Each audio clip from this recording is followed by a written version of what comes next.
मराठा विद्या प्रसारक विधी महाविद्यालयात जिल्हास्तरीय कौशल्य कार्यशाळा. मराठा विद्या प्रसारक समाजाच्या विधी महाविद्यालय विद्यार्थी विकास मंडळामार्फत आयोजित विद्यार्थी विकास कौशल्य कार्यशाळेच्या 4 सत्रांमध्ये तज्ज्ञांनी वक्तृत्व, नेतृत्व, चारित्र्य आणि कर्तृत्वाचे धडे दिले. कार्यशाळेच्या प्रथम सत्रात ॲडव्होकेट मनीषा भामरे यांनी विद्यार्थ्यांना लाईफ स्किल या विषयावर मार्गदर्शन केले. द्वितीय सत्रात काउन्सिलर मधुरा क्षेमकल्याणी यांनी स्टेज डेअरिंग आणि पब्लिक स्पीकिंग स्किल याविषयी विद्यार्थ्यांना मार्गदर्शन करताना थेट व्यासपीठावर बोलतं केलंय. तृतीय सत्रात डॉक्टर ऋषाली सूर्यवंशी यांनी विद्यार्थ्यांना संवाद कौशल्य आणि त्यातून घडणारे व्यक्तिमत्व या विषयावर सखोल मार्गदर्शन केले. चौथ्या आणि शेवटच्या सत्रात डॉक्टर ऋषाली घारगे पाटील यांनी चारित्र्य उभारणी या विषयावर विद्यार्थ्यांसोबत संवाद साधलाय.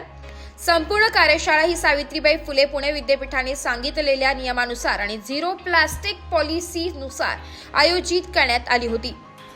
या कार्यशाळेत केबीटी अभियांत्रिकी महाविद्यालय, एसपीएच हिरे विधी महाविद्यालय, पंचवटी तसेच नवजीवन विधी महाविद्यालयाच्या विद्यार्थ्यांनी उत्स्फूर्तपणे सहभाग नोंदविलाय. कुमारी अश्विनी पाटील हिने सूत्रसंचलन केले तर रवींद्र पवार यांनी या विद्यार्थ्यांनी आभार मानले. कुमारी साक्षी झेंडे, अर्पिता चव्हाण यांनी पाहुण्यांचा परिचय करून दिलाय.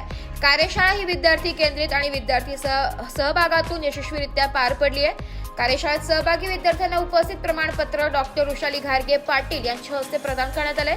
मराठा विद्या प्रसारकचे शिक्षणाधिकारी डॉक्टर विलास देशमुख आणि महाविद्यालयाच्या प्राचार्य डॉक्टर संध्या गडाख यांच्या मार्गदर्शनाखाली कार्यशाळेचे आयोजन करण्यात आले होते. विद्यार्थी कल्याण अधिकारी डॉक्टर शिल्पा गांगुर्डे यांनी या कार्यशाळेचे नियोजन केले. या कार्यशाळेत शिक्षक, शिक्षकेतर कर्मचारी आणि विद्यार्थी मोठ्या संख्येने उपस्थित होते. ब्युरो रिपोर्ट, नाशिक लोकशाही न्यूज, नाशिक.